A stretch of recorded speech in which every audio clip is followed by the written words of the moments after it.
সত্যি কথা বলতে আমি তোমাকে অনেক পছন্দ করি, আর যদি বিয়ে করি তোমাকেই বিয়ে করব। আসলে আমি অনেক গরিব একটা ছেলে, আর ওরকম টাকা পয়সা আমার নাই। ও আচ্ছা, কতটা গরিব? আচ্ছা, দাঁড়াও দেখাইতেছি।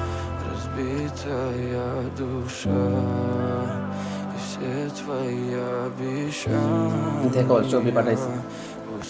আচ্ছা, দেখতেছি।